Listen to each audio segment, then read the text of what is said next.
요한일서 1장 8절부터 10절까지 총 3절의 말씀입니다. 요한일서 1장 8절부터 10절까지 성경책이 있으신 분은 성경책을 봐주시고요. 미처 준비하지 못한 분은 화면을 참고해 주시면 감사하겠습니다. 3절이니까 저희가 한 목소리로 읽겠습니다. 함께 읽겠습니다. 시작. 만일 우리가 죄가 없다고 말하면 스스로 속이고 또 진리가 우리 속에 있지 아니할 것이요 만일 우리가 우리의 죄를 자백하면 그는 미쁘시고 의로우사 우리의 죄를 사하시며 우리를 모든 불의에서 깨끗하게 하실 것이요 만일 우리가 범죄하지 아니하였다 하면 하나님을 거짓말하는 이로 만드는 것이니 또한 그의 말씀이 우리 속에 있지 아니하리라. 아멘. 근데 제가 언젠가 한 청년이 있었어요. 제가 아는 청년이 있었는데 흔히 이 청년은 명문대 나와서 좋은 직장에 취업해서 남들 부러운 인생 사는 그런 청년이었습니다. 성공한 청년이었죠. 그런데 그 청년이 자신의 어머니에게 이렇게 이야기를 했다고 해요. 어머니 교회 다녀보세요. 교회는 참 배울 게 많아요. 이렇게 이야기를 했대요. 이 얘기가 무슨 얘기인고 조금 이렇게 깊게 생각을 해보니 이제 그 청년의 눈에는 교회가 세상에 비해서 비교적 도덕적으로나 윤리적으로나 바른 사람들이 많으니까 그들에게서 좀 좋은 모습들을 배울 수 있으면 배워와라. 좀 이런 의도였던 것 같아요. 그러니까 그 청년에게 교회는 단순히 그냥 인격을 다듬는 어떤 공동체 정도로 보였던 것 같습니다. 그런데 교회 안에도 보면은 딱 교회를 그 정도로 아는 사람들이 많이 있습니다. 그 청년이 보는 정도로 아주 교회를 이해하는 경우가 많아요. 좋은 말씀 한번 들으러 오는 거예요. 좋은 찬양 들으러 오는 겁니다. 하지만 이 정도라면 여러분 솔직하게 말해서 사실 굳이 교회에 올 필요는 없습니다. 왜냐하면 우리의 인품을 다듬어주는 학문이나 철학이나 종교는 여러분 정말 많이 있어요. 그렇기 때문에 기독교 외에도 그런 것들이 목적이라면 채워줄 수 있는 것들이 많이 있기 때문에 여러분들 잘 생각해 보시고 기독교에 오는 이유를 다시 한 번 더 점검해야겠습니다. 그렇다고 한다면 많은 철학도 있고 종교도 있어요. 그런데 그 중에서 굳이 우리가 기독교, 꼭 교회를 나와야 하는 이유는 무엇일까요? 여러분 좀 무거울 수 있습니다. 하지만 여러분들 반드시 아셔야 돼요. 뭐냐면 바로 죄의 문제를 해결하기 위해서예요. 죄의 문제. 죄의 문제를 외면한다면 기독교는 더 이상 복음이 될 수 없습니다. 그냥 좋은 말에 불과한 거예요. 하지만 죄의 문제를 다룰 때 비로소 기독교가 될 수 있는 겁니다. 이제 조금 오늘 무거운 얘기를 전할 텐데요. 말씀을 전하기 앞서 여러분들에게 정말 진심으로 한 가지 질문을 드려보고 싶어요. 여러분은 정말 하나님 앞에서 죄의 문제를 다뤄보신 적이 있으세요? 정말 내 죄가 예수님으로부터 사해졌다라는 어떤 죄의 문제를 여러분들 스스로가 주님 앞에서 이렇게 씨름해 본 적이 있으세요? 아니면 여러분 내 자신이 정말 죄인임을 인정하고 사세요? 여러분 어려울 수 있지만 오늘 꼭 좀 짚고 넘어갔으면 좋겠습니다. 이는 여러분을 정죄하기 위함이 아니라 정말 여러분을 자유하게 하기 위함이에요. 그러니까 어렵더라도 좀 함께 이 문제를 우리가 잘 반응해보는 귀한 시간 되었으면 좋겠습니다. 우리가 오늘 본문을 살펴보고 있죠. 여러분들 잘 아실 거예요. 우리 계속 요한일서 살펴보고 있어요. 요한일서를 살펴보고 있는데 오늘 본문에도 죄에 대해 잘못된 태도를 가진 사람들이 등장을 합니다. 자신의 죄임임에도 인정하지 않는 사람들이 있었던 거예요. 그래서 요한은 그리스도 안에서 살아간다고 말하면서 그 자신의 죄를 인정하지 않는 사람들을 향해서 강력하게 경고하는 것이 오늘 이 바로 세 구절이에요. 제가 읽어볼 테니까 눈으로 한번 잘 읽어주세요. 만일 우리가 죄가 없다고 말하면 스스로 속이고 또 진리가 우리 속에 있지 아니할 것이요 만일 우리가 우리 죄를 자백하면 그는 미쁘시고 의로우사 우리의 죄를 사하시며 우리를 모든 불의에서 깨끗하게 하실 겁니다.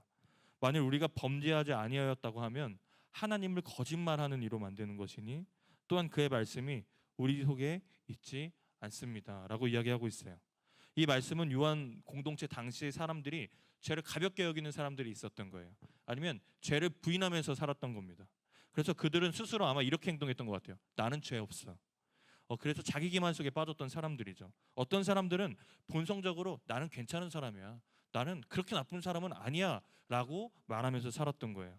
또 어떤 사람들은 종교적으로 어떤 감정은 체험했어요. 어떤 신비로운 경험들은 분명히 있었지만 나는 죄와는 무관한 사람이야 라고 생각했습니다. 그리고 어떤 사람들은 또 이렇게 생각했을 것 같아요. 죄는 범했지만 내 마음은 선하기 때문에 괜찮아. 여러분 술은 먹었지만 음주운전 안 했어. 약간 이런 논리예요. 말도 안 되는 논리죠. 아마 이들의 이런 논리로 자신의 죄를 정당화하고 합리화하면서 살았던 것 같습니다. 그럼 도대체 이들은 누구인가? 여러분 이쯤 되면 알 법도 한데 아마도 초기 영지주의에 영향을 받은 사람들이다 이렇게 생각해 볼 수도 있을 것 같아요.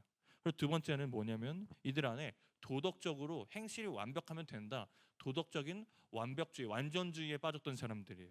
그러니까 이들은 죄를 인정하지 않으면서 나는 괜찮다고 얘기하면서 예수님의 십자가조차 필요로 하지 않았던 사람들인 겁니다. 여러분 근데 잘 생각해 보면 성경에도 나오지만 아프지 않으면 의사가 필요가 없어요. 여러분 동일해요. 만약에 내가 죄를 모르고 죄를 인정하지 않잖아요. 그럼 굳이 예수님이 필요 없습니다. 그러니까 이 사람들이 그랬던 거예요. 나는 굳이 예수님 필요 없어.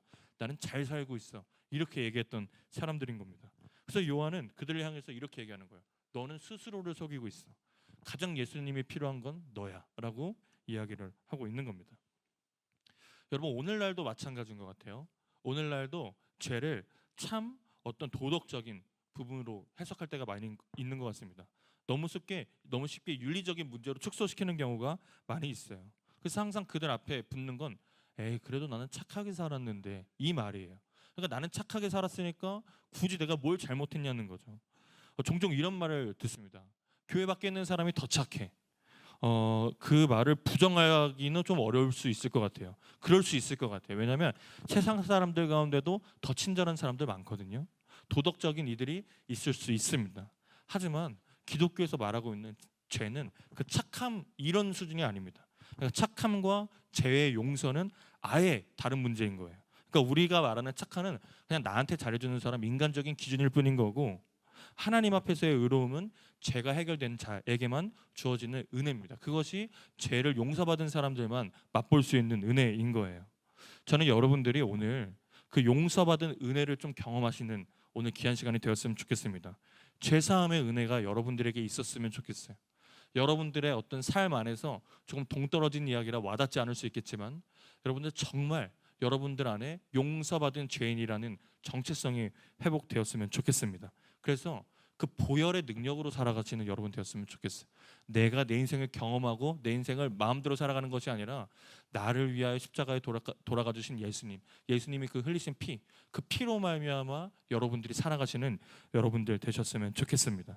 그럼 우리가 오늘 간단하게 그럼 기독교에서는 왜 그렇게 죄를 중요하게 말하는지 그리고 죄를 대하는 좋은 태도는 무엇인지를 좀 세 가지를 통해서 함께 나눠보고자 합니다. 첫 번째, 죄가 왜 이렇게 무서운 걸까? 왜 이렇게 죄는 우리가 멀리 해야 되는 걸까?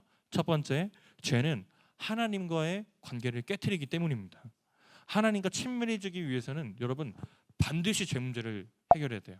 반드시 죄 문제가 해소가 돼야 됩니다. 그래서 내가 뭔가 내 안에 그래도 하나님 누군지 궁금한데 내가 하나님하고 친하게 지내고 싶은데 라는 생각이 있으시면 여러분 죄 문제를 다루셔야 돼요. 시편 기자는 이렇게 이야기합니다. 내가 나의 마음에 죄악을 품었더라면 주께서 듣지 아니하시리라. 다시 한번 읽어볼게요. 내가 내 마음에 죄악을 품었더라면 주께서 듣지 아니하시리라. 이렇게 나왔어요. 무슨 말이냐면 내 마음에 죄악을 품었다면 주님과의 소통이 깨질 수도 있다라는 얘기예요. 엄청 어마무시한 얘기입니다. 하나님의 음성이 들리지 않는 이유가 내가 내 마음에 품은 죄 때문일 수 있다는 거예요. 왜냐하면 하나님은 거룩한 분이시기 때문이에요. 하나님은 거룩하신 분이기 때문에 우리가 죄가 묻은 상태로 하나님께 나아가면 하나님과의 온전한 관계가 이루어질 수가 없는 거죠. 제가 언젠가 한 모임을 간 적이 있어요. 많은 동료들과 주변 어른들이 이렇게 함께하는 자리였거든요. 근데 제가 그날 잊을 수가 없어요. 정말 큰 실수를 했어요. 제가 그래서 잊을 수 없는 아주 정말 뜻깊은 날이었어요. 뜻깊다는 표현이 좀 맞는지 모르겠네요. 정말 부끄러운 날이었어요, 여러분. 근데 어떤 자리냐면 정말 어른들, 정말 모두가 다 같이 함께 오는 공적인 자리인데 제가 그때 촥 늘어진 티셔츠에 청바지를 입고 간 거예요. 다 정장인데 저 혼자 힙합이에요. 굉장히 속상한 상황인 거예요. 근데 제가 빨리 갔다 오고 싶은데 갔다 올 수 있는 거리도 아니었고 그냥 그때는 여러분 기세로 이기는 수밖에 없었습니다. 그래서 그냥 안녕하세요 하면서 그냥 그렇게 시간을 보냈었어요. 저를 대한 모든 거의 대부분의 사람이 정장에 다 넥타이를 하고 있었는데 저 혼자 되게 아주 편하게 후줄근하게 입고 왔었습니다. 제가 설교를 쓰면서 그때 무슨 행사였지를 막 곱씹어서 생각해 보려고 했거든요. 기억도 안 나요. 그 옷밖에 생각이 안 나요. 그냥 제 티셔츠, 늘어난 목 이거 외에는 생각이 나질 않는 거예요. 근데 아마도 주변 사람들도 그걸 생각했을 거예요. 힐끔힐끔 쳐다보는데 다 저만 쳐다보는 것 같아요. 그래서 부끄러워서 막 진짜 쥐구멍이라도 숨고 싶었습니다. 그때 주목받았던 것도 제 복장이에요. 지나가면서 한마디씩 해요. 어휴, 편하게 입고 왔네. 막 정말 부끄러웠어요. 여러분, 그런데 죄가 가득한 우리가 하나님께 나아간다는 것도요, 동일한 원리예요, 여러분. 하나님은 거룩하죠. 새하얗고 아주 깨끗한 옷을 입고 있는 하나님, 그리고 그 성도들이 있는 곳에 죄가 가득하게 하나님과 관계하겠다는 그 말은, 내가 모두가 깨끗한 그 공간에서 나 혼자 더러운 옷을 입고 있는데, 정말 냄새나고 정말 나 혼자 가장 더러운 옷을 입고 있는데 그곳 가서 그 사람들과 관계하겠다는 그런 의미인 겁니다. 그래서 그곳에서 정말 하나님과의 관계를 누리고 그 모임을 즐겨야 하며 마땅하나, 아마 만약에 죄의 문제를 다루지 않는다면 하나님도 안 보일걸요. 내 죄만 보일 겁니다. 나 너 더러운 옷 입고 왔네. 나 너무 더럽네. 나 어떡하지? 이런 것밖에 안 보일 거예요. 그 자리에 있어도 함께하지 못하고 누리지 못하고 숨고 싶은 마음만 가득한 것, 이것이 바로 죄가 있는 인간이 거룩한 하나님 앞에 섰을 때의 그 모습입니다. 그렇기 때문에 여러분, 정말 하나님과 함께하고 싶다면, 정말 주님과 동행하고 싶다면 먼저 죄의 문제가 해결돼야 돼요. 내가 먼저 깨끗한 옷 입어야 됩니다. 그래야 하나님을 만날 수가 있습니다. 여러분, 그렇다면 그 죄는 어떻게 해결할 수 있을까요? 두 번째입니다. 그 죄는 오직 예수님으로만 해결할 수가 있습니다. 여러분, 많은 종교도 있고 많은 철학도 있어요. 하지만 그 종교나 그 철학에서도 죄에 대한 문제를 다뤄요. 하지만 그 근본적인 차이점은 무엇이냐면, 다 거기서 그 말하는 것 같지만 결정적인 차이는 뭐냐면 죄를 해결하는 방식이에요, 여러분. 다른 종교에서 죄를 지었을 때는 수행을 하라 그래요. 뭐냐면 선행을 하라 그럽니다. 그러면은 죄가 해결될 수 있다는 거예요. 스스로가 지은 죄에 대한 대가를 너가 치르라는 말이죠. 그래서 그런 종교들을 보고 자력 종교라고 해요. 너의 힘으로 스스로 의로워지는 종교, 자력 종교라고 이야기를 합니다. 여러분, 하지만 기독교는 달라요. 기독교는 그 죄가 스스로가 절대 해결할 수 없다고 봅니다. 그 죄는 오직 예수님, 그 피로만 해결할 수 있다고 봐요. 다시 말해서 오직 은혜로만 우리가 그 죄를 해결할 수 있다는 것이죠. 그래서 기독교는 뭐라고 이야기하냐면 타력 종교라고 이야기해요. 타인의 힘을 빌려서 종교 생활한다라는 것이죠. 요즘 이런 얘기가 좀 귀에 들어와요. 죄 지은 게 있으면 벌을 받아야지. 여러분, 맞는 얘기예요. 죄 지은 게 있으면 그에 마땅한 처벌을 받는 게 마땅하죠. 그렇지만 조금만 더 이 이야기를 살펴보면 정말 무서운 얘기입니다. 죄에 대한 정의를 바르게 이해한다면 그 사람 절대 그렇게 이야기 못해요. 왜냐하면 죄에 대한 진노, 죄에 대한 하나님의 진노를 견딜 수 있는 사람이 이 세상에 단 한 사람도 없습니다. 여러분, 우리의 힘으로 견딜 수 있는 것이 아니에요. 그래서 그 말이 무슨 말인지 알겠거든요. 사회 전반에 흐르고 있는 성범죄, 살인에 대한 어떤 그 사회적인 처벌을 이뤄야 된다라는 말인 것 너무나도 잘 알겠지만, 여러분, 분명한 것은 그 죄가 그런 처벌로 완전히 처리되지 않고 깨끗하게 되지 않는다라는 사실입니다. 그런 어떤 외적인 보상과 벌은 인간 사회의 정의를 구현하는 측면에서는 아주 유익할 수 있겠습니다. 하지만 하나님 앞에서 죄의 문제, 즉 우리의 영혼이 더러워진 것과 내면의 타락의 문제까지는 절대 해결해 줄 수가 없습니다. 다시 말해서 죄로 말미암아 깨어진 그 상태, 하나님과 멀어진 관계를 그런 몇 번의 사회적인 처벌로 인해서 해소할 수가 없다, 해결할 수가 없다라는 거예요. 그것을 해결할 수 있는 분은 딱 한 분 있어요. 딱 한 분. 누구냐? 예수님이에요. 예수님 외에는 다른 방법이 없는 겁니다. 여러분들이 정말 유명한 사람한테 가서, 목사님한테 가서 그 죄의 문제를 막 이야기를 하고 기도 한번 받는다고 그 죄의 문제가 해결되지 않아요. 여러분이 정말 그 죄책감을 털어버릴 만한 좋은 상담가한테 가서 내 이야기를 다 털어놓는다고 그 죄의 문제가 해결되지 않습니다. 그 죄의 문제를 해결하고 싶으면 오직 예수님, 그 보혈, 그것 말고는 방법이 없습니다. 여러분, 정말 그 보혈의 능력을 경험하시는 여러분 되길 소망합니다. 여러분, 예수님으로 여러분은 충만하신 삶, 예수님이 여러분의 죄 문제를 해결해 주시는 것을 직접 경험하고 그 자유를 경험하시는 여러분 되었으면 좋겠습니다. 그때 정말 그리스도인으로서의 정체성이 바르게 회복될 줄로 믿습니다. 그러면은 그 용서받은 사람들은 도대체 어떻게 살아갈까요? 우리 그냥 여기 와서 고백 몇 번 하면 용서받는 거 아닙니까? 아니요, 여러분. 용서받은 사람들은 그 특징이 있어요. 용서받는 사람들의 어떤 마음가짐이 있습니다. 세 번째, 무엇이냐면 죄로 용서받은 사람은요, 빚진 마음으로 살아가게 되어 있습니다. 마태복음 18장입니다. 18장 21절부터 35절까지에는 이런 이야기가 나와요. 여러분들 주일학교에서 들어봤을 법한 이야기예요. 어떤 임금이 종들과 빚을 결산하는 내용이 나옵니다. 1만 달란트 빚진 자 비유예요.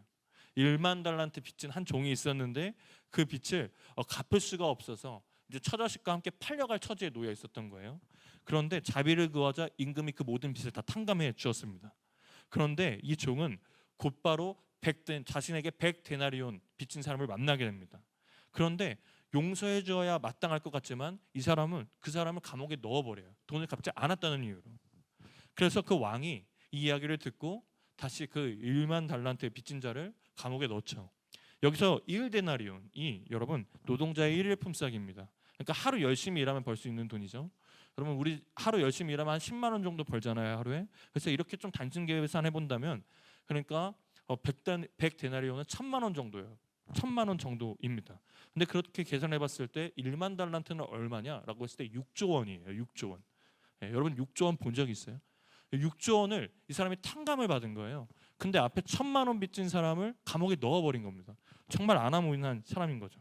이 임금이 그래서 얼마나 화가 났는지 내가 너희를 불쌍히 여긴 것처럼 너도 동료를 불쌍하게 여겼어야지. 난 이제 너희 죄를 용서하지 않아. 그리고 다시 감옥에 넣어버리는 것이 마태복음에 나오는 이야기죠.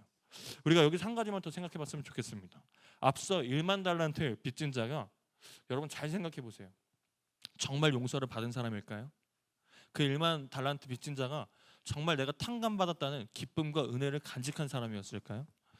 여러분 만약에 그 사람이 그 감격과 은혜가 젖었더라면 비교적 적은 금액인 100데나리온이 빚진 자가 눈앞에 왔을 때 아마 이렇게 이야기하지 않았을까요? 아닙니다. 제가 받은 은혜가 더 큽니다. 제가 그 빚을 탕감해 줄 테니까 행복하게 사세요. 나도 빚진 자입니다. 아마 이렇게 얘기했을 거예요. 이것이 바로 용서받은 자의 바른 태도입니다. 사랑하는 여러분, 어쩌면 용서를 받았다라고 하는 것은요, 용서를 받은 그리스도인이라고 한다는 것은 어쩌면 정말 뻔뻔한 사람들인 거예요, 여러분. 아주 낯짝이 두꺼운 사람들인 겁니다. 그러니까 내가 지은 죄는 내가 지어놓고 하나님께 다 전가하는 거예요. 예수님한테 예수님 모르겠어요. 내 죄 좀 가져가 주세요 하는 사람입니다. 아주 비겁한 사람들인 거죠, 한마디로. 그러니까 그리스도인은 바로 이런 비참한 사람들이고 비겁한 사람이고 낯짝 두꺼운 사람들인 거예요, 여러분. 그런데 그렇게 진짜 내 공로 하나 없이 하나님으로부터 모든 죄를 다 사함받고 탕감받았는데 그 사람이 과연 어떤 의견을 내면서 살 수 있을까요? 여러분 그 사람의 자존심이 어디 있겠습니까, 여러분? 그렇게 용서를 받았다면 감사하고 그냥 또 감사하면서 살지 않겠습니까? 그렇기 때문에 진짜 용서받은 사람이라고 한다면 적어도 그 용서받은 것을 가슴에 품고 사는 사람이라고 한다면 언제나 겸손할 수밖에 없는 겁니다. 저는 이 용서함의 은혜가 여러분들한테 있었으면 좋겠어요. 그래서 여러분들이 그 하나님의 은혜를 충만히 알아서 여러분들의 능력이 아니라 하나님의 능력으로 그 예수님의 보혈의 능력으로 하루하루를 이렇게 살아가시는 여러분 되시기를 간절히 소망합니다. 저는 오늘 여러분들에게 우리는 왜 기독교에 다니는지, 제가 왜 그렇게 중요한지를 좀 말씀드렸습니다. 그리고 그 죄를 어떻게 바르게 대면해야 되는지를 함께 나눴습니다. 죄는 하나님과의 관계를 깨트린다고 했어요. 그리고 우리의 눈을 어둡게 해서 죄를 자각하지 못하게 무뎌지게 한다고 말씀드렸습니다. 근데 그 죄를 어떻게 해결할 수 있을까? 예수님 말고는 방법이 없다라고 여러분들에게 이야기했어요. 그리고 그 용서받은 사람들은 바르게 살아야 된다, 빚진 마음으로 살아야 된다라고까지 여러분들에게 이야기를 전했습니다. 이쯤에서 여러분들에게 한 가지 여쭙고 싶어요. 여러분들은 지금 어디 위치에 서 계세요, 여러분? 여러분들은 지금 어디쯤에 위치해 계십니까? 혹시 내 죄가 있는데 주님하고 해결해야 되는 문제가 있는데 나는 괜찮아라고 하면서 여러분 자신을 속이고 계시진 않으세요? 아니면은 나는 예수님의 피가 없어도 충분히 도덕적으로 윤리적으로 잘 살 수 있어 라는 생각이, 그 무의식이 여러분 밑에 깔려 있지는 않으세요? 여러분들 오늘 우리가 이 말씀 앞에 좀 솔직히 서봤으면 좋겠습니다. 그리고 저는 여러분들 마음 가운데 이런 고백이 있었으면 좋겠어요. 주님, 제가 제 죄를 인정합니다. 근데 제가 제 힘으로 해결할 수 없는 것 너무 잘 압니다. 오직 주님의 보혈만이 저를 깨끗하게 하시는 것을 제가 너무나도 잘 알고 있으니 주님 저를 불쌍히 여겨 주십시오라는 고백이 오늘 여러분들의 고백이 되었으면 좋겠습니다. 한마디 하고 말씀을 마무리하려고 하는데요. 저도 참으로 참 긴 시간을 거쳐서 저의 죄의 문제를 하나님께서 다루셨던 적이 있습니다. 뭐 의로워졌냐 끝났냐? 아니요, 여러분. 우리는 계속해서 회개하고 어떤 죄를 하나님께 용서함 받아야 되는 존재인 것 같아요. 여러분들 앞에 덕이 안 돼서 다 말씀드릴 수는 없을 것 같아요. 제가 어떤 죄를 짓고 어떤 삶을 살아왔는지 다 말씀드릴 수 없을 것 같지만 저도 그 죄의 무게에 짓눌려 정죄감 속에 살았었던 적이 있습니다. 그런데 여러분, 제가 그렇게 정죄감 속에 눌려 살다 보니까 참으로 안 좋은 원리를 발견했어요. 뭐냐면 그 죄가 더 큰 죄를 낳고 그 정죄감이 더 깊은 정죄감을 낳는다는 사실이에요. 이거 하지 말았어야 되는데 하는 순간 그냥 깔끔하게 하지 말아야 되는데 그 죄책감이 또 다른 죄를 불러오더라고요. 그래서 하지 말아야 되는 짓을 어느 순간 정신 차려보면 또 하고 있더라고요. 그리고 이 죄를 짓지 말아야 되는데 근데 눈 떠보니까 더 깊은 죄에 이렇게 빠져있는 저의 모습을 발견한 적이 있습니다. 나는 왜 이것밖에 안 되지? 나도 잘하고 싶은데, 나도 하나님 앞에서 의로워지고 싶은데 라는 마음을 품었었던 적이 있거든요. 여러분, 근데 안 되는 거예요. 아무리 해도 안 되는 겁니다. 근데 여러분 어떻게 해요? 여러분, 우리가 또 교회 안에서 자라지 않았습니까? 그리고 좀 정말 싫지만 뭐 수련회든 어디서나 하나님의 은혜를 다 아는 자들이란 말입니다. 하나님의 임재가 뭔지도 한 번쯤은 경험해봤고 내가 여기서 나갈 수 없는 존재라는 것도 본능적으로 알아요. 내가 그냥 귀 닫고 눈 닫고 교회 밖을 나간다고 하더라도 내 안에 성령님이 자꾸 내 마음을 터치하시는 것 너무나도 알기 때문에, 저도 그랬기 때문에 너무 고통스러웠어요. 이러지도 못하고 저러지도 못하고, 정말 얼마나 고통스럽든지 정말 말로 표현할 수 없는 좀 심적인 괴로움이 있었습니다. 사도 바울이 로마서 7장 24절 25절에 이렇게 고백하거든요. 제 마음을 대변해 주는 것 같더라고요. 이렇게 고백해요. 나는 비참한 사람입니다. PPT 한번 띄워주세요.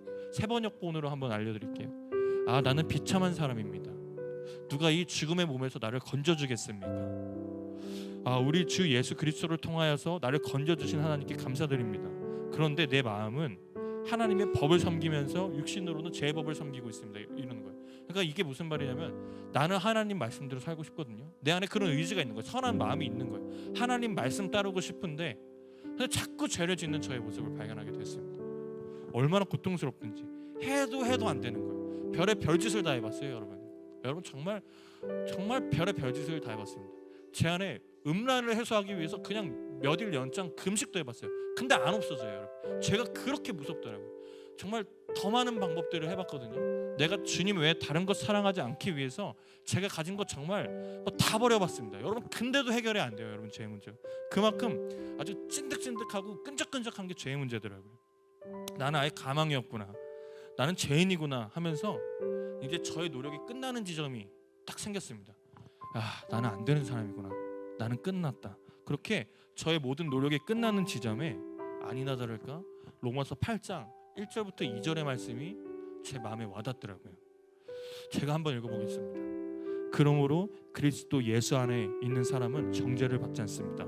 그것은 그리스도 예수 안에서 생명을 누리게 하는 성령의 법이 당신의 죄와 죽음의 법에서 해방하여 주었기 때문입니다. 그리스도 예수 안에서는 결코 정죄함 없나니 이는 그리스도 예수 안에 있는 생명의 성령의 법이 죄와 사망의 법에서 너를 해방하였습니다. 이 말씀이, 여러분, 제가 이 말씀 몰랐게요. 여러분, 이 말씀을 얼마나 많이 알았는데, 신학적으로 얼마나 중요한 장인데요, 로마서 8장이. 그런데 제가 그때 와닿는 거예요. 이 말씀이 살아 느껴지는 겁니다. 마치 이런 것 같아요. 마음에 막 거센 파도가 몰아닥치는데 이 말씀이 이해되는 순간 그냥 잠잠해지는 고요한 바다가 되는 것 같은 느낌이었어요. 그리고 제 안에 이런 생각이 들었습니다. 오묘한 아주 이런 생각이 들었는데 이 죄의 문제를 주님이 해결해 줄 수도 있겠다. 내가 못했던 거 우리 예수님이 해줄 수도 있겠다. 이런 생각이 들더라고요. 그런데 여러분, 정말 신기한 것이요, 기도 제목이 바뀌었어요. 제 기도 제목이 뭐였을 것 같으세요, 여러분? 제 기도 제목은 맨날 죄송합니다였어요. 죄송합니다. 하나님, 죄 지어서 잘못해. 하나님, 또 이거 해서 죄송해요. 하나님, 죄송해요. 이게 저의 기도 제목이었거든요. 그런데 제가 이 로마서 8장 1절부터 2절을 이해하는 순간 제 기도 제목이 바뀌었어요. 어떻게 바뀌었냐? 하나님, 도와주세요. 기도 제목이 아예 바뀌었습니다. 제가 무엇을 깨달았냐면 나의 죄도 아주 끈적끈적하고 더럽고 강력한데 예수님의 보혈이 더 강하다는 사실을 제가 그때 깨달은 거예요.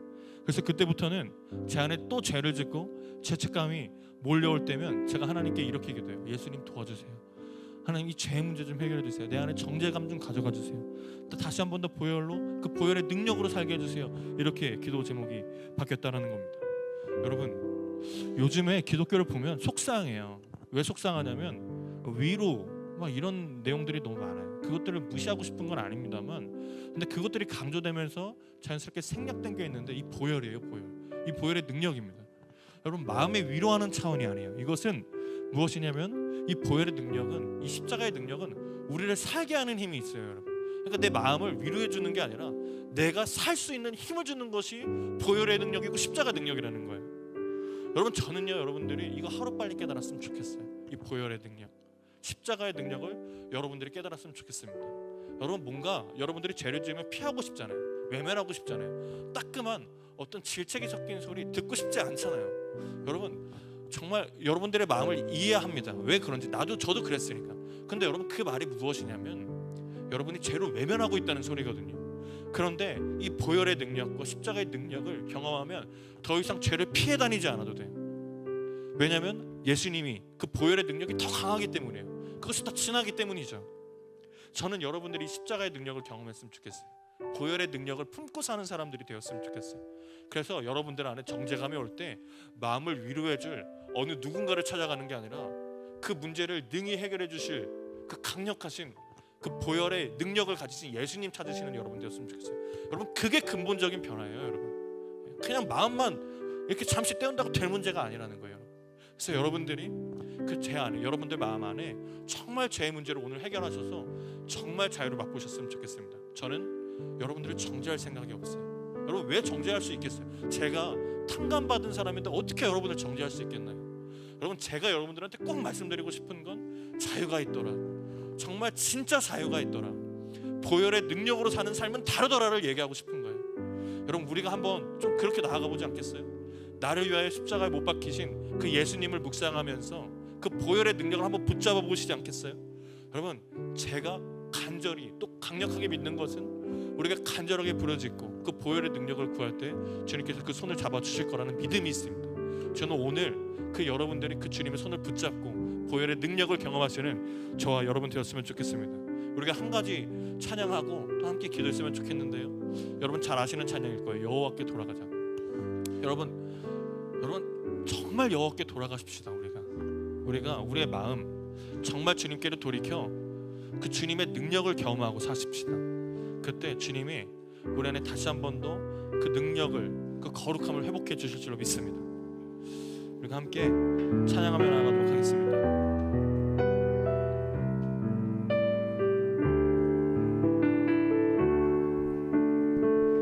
내 백성이 나를 떠나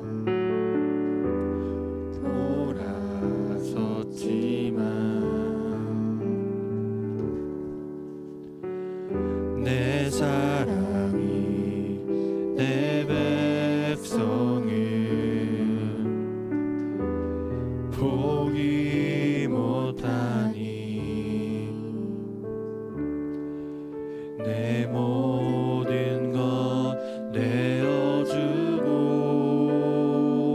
나 그들을 얻으리라. 여호와께 돌아가자.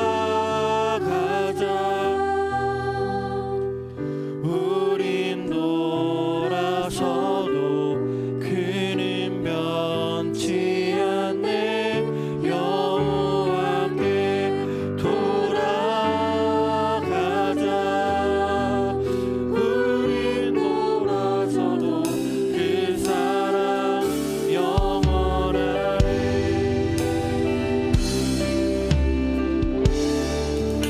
내 백성이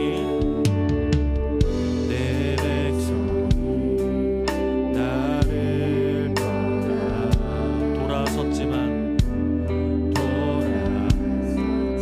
여러분, 하나님의 사랑과 하나님의 십자가를 묵상하며 함께 찬양합시다.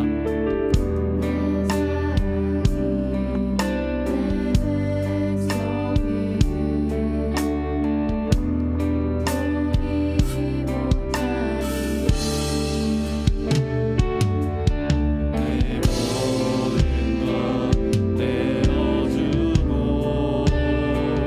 나 그들을 얻으리라.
기도했으면 좋겠습니다. 기도할 때 여러분 죄를 인정하고 담대히 자백할 수 있게 여러분 좀 하나님께 용기 달라고 함께 기도했으면 좋겠습니다. 하나님께서는 우리가 죄를 자백하면 하나님께서는 미쁘고 의로우사 우리의 죄를 사해 주신다고 말씀해 주셨어요. 여러분 숨기는 게 능사가 아닙니다. 여러분 용서는 받아야 해요. 여러분 우리가 은밀하게 숨기고 있던 죄, 외면하고 있던 죄 주님 앞에 정직하게 솔직하게 자백했으면 좋겠습니다. 하나님 우리가 우리의 죄를 자백합니다. 다시 한 번 더 우리의 죄로 말미암아 주님의 그 진리로 참된 자유를 맛보아하는 귀한 시간이 되기를 원하오니 주님 역사하여 주시고 우리와 함께하여 주옵소서. 우리가 시간 주여 한번 부르고 성성으로 기도하며 나아가도록 하겠습니다. 주여 하나님 이 시간 모든 청년들이 숨기고 있는 은밀한 죄를 하나님 다시 한 번 더 하나님 앞에 자백하는 귀한 시간 되게 하여 주시옵소서. 하나님 우리 주님을 우리 보시고 오시옵소서. 우리의 죄를 사랑하시니 우리의 모든 불의의 손에 끝나게 하시는 말씀하셨습니다. 하나님께서 가장 청년할 때 숨기고 싶은 은밀한 죄들이 있다면 하나님 감사하게 주님 앞에 사모품을 회개하는 우리 청년들 다 될 수 있도록 주님 역사하여 주옵소서. 하나님 우리가 지은 죄를 부정하거나 회개하지 않게 하여 주옵소서. 정직하게 그 죄를 마주하게 하여 주시고 주님 앞에 나를 온전히 맡겨 주님의 길 앞에 나의 실상을 온전히 드러내는 우리 모두 다 될 수 있도록 주님 역사하여 주옵소서. 하나님 이 시간 특별히 자신의 마음을 다하여 드리며 자신의 작은 죄 고백하고 있는 청년들에게 하나님의 은혜를 허락하여 주시기를 원합니다. 특별히 자백이 두려운 청년들이 있습니다. 하나님 그러면 그 자백이 두려움이 아니라 은혜의 통로에 갇히는 그 사랑을 보여주시옵소서. 하나님 그러면 은혜의 기회를 놓치지 않는 우리 모든 청년들 다 될 수 있도록 주님 역사하여 주시고 메말라있던 회개의 눈물이 이 앞으로 다시 한 번 더 하나님 우리의 생명을 깨워 다시 한 번 더 회복되는 놀라운 시간이 다 될 수 있도록 주님 역사하여 주옵소서. 하나님 십자가의 보혈 하나님 그 보혈의 능력을 경험하는 청년분들 다 될 수 있도록 주님 역사하여 주옵소서. 하나님 주님의 역사하심과 그 회개의 놀라운 역사로 모든 건들을 행하게 하여 주시고 하나님 보혈의 능력으로 가는 하나님 우리 청년 다 될 수 있도록 주님 역사하여 주옵소서. 하나님 죄에 대해 통회하는 마음 허락하여 주시옵소서. 하나님 죄라고 하시는 것에 가슴 아파하는 일들이 일어나게 하여 주시고 하나님 연약하지만 기꺼이 그것들을 끊어내어 우리 하나님께 더욱더 가까이 가는 우리 모든 청년으로 다 될 수 있도록 주님 역사하여 주옵소서. 하나님 이 시간 마음을 다하여 용기내어 자신의 작은 죄를 보내는 청년들에게 주님의 은혜가 부을 수 있도록 주님 역사하여 주옵소서. 하나님 우리 두려움이 아니라 회개가 두려움이 아니라 은혜를 경험하게 하여 주시고 놀라우신 주님의 능력을 맛보아하는 귀한 시간 될 수 있도록 주님 역사하여 주시옵소서. 주님 역사하여 주시옵소서. 여러분 우리가 죄를 자백하는 것으로만 모자랍니다. 더 나아가서 한 가지 더 기도했으면 좋겠는 것은 하나님 우리가 죄인임을 인정합니다. 하나님 더 나아가서 우리가 십자가의 능력과 보혈의 능력을 경험하길 원합니다. 하나님 우리 안에 십자가의 능력으로 살 수 있는 살고자 하는 마음을 허락하여 주옵소서. 그리스도 예수 안에서 생명의 성령의 법이 죄와 사망에서 우리를 해방하였다고 말씀하셨는데 하나님 그 해방되는 놀라우신 주님의 십자가의 은혜를 경험할 수 있도록 주님 역사하여 주옵소서. 특별히 하나님 죄의 문제로 신음하고 있는 청년들이 있다면 하나님 이 시간 친히 다가가 주셔서 죄와 사망의 법이 아닌 생명과 성령의 법으로 그들의 마음을 주장하게 하여 주시사 하나님 이 시간 참된 진리와 자유를 맛보는 귀한 시간 될 수 있도록 주님 역사하여 주옵소서. 우리 이 시간 주여 한번 부르고 통성으로 기도하며 나아가도록 하겠습니다. 주여 주여 하나님 우리 청년들이 하나님 생명을 맛보게 하여 주옵소서. 하나님 모든 죄와 올무를 넘어서라 영원한 지혜를 지고 참된 자유로 허락하시는 예수님의 능력을 경험하게 하여 주옵소서. 우리 안에 보혈의 능력을 경험하게 하여 주시고 하나님 참된 자유를 맛보게 하여 주시소. 그 능력의 힘으로 살아가는 우리 청년들 다 될 수 있도록 주옵소서.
우리가 마지막으로 한 가지 기도했으면 좋겠는데요. 여러분, 나는 죽고 예수로 사는 사람이 되게 해주십시오라고 우리가 함께 기도했으면 좋겠습니다. 하나님, 우리가 우리의 자아와 옛사람을 날마다 십자가에 못 박고 오직 예수님으로 사는 사람들 되게 하여 주시옵소서. 하나님, 죄에 대해서는 죽고 하나님에 대해서는 살아있는 자가 되게 하여 주시옵소서. 그래서 하나님, 이 청년의 때에 더 늦기 전에 우리 하나님 깊이 할 수 있도록 주님 역사하여 주시고, 그 하나님의 능력으로 말미암아 살아가는 우리 모두 다 될 수 있도록 주님 역사하여 주옵소서. 다시 한 번 더 십자가의 능력을 구하며 다시 한 번 더 동성으로 기도하며 나아가도록 하겠습니다. 주여,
사랑하는 하나님, 오늘 이 시간 우리가 짧게나마 우리의 죄에 대해서 또 주님의 십자가의 능력에 대해서 함께 이야기를 나눴습니다.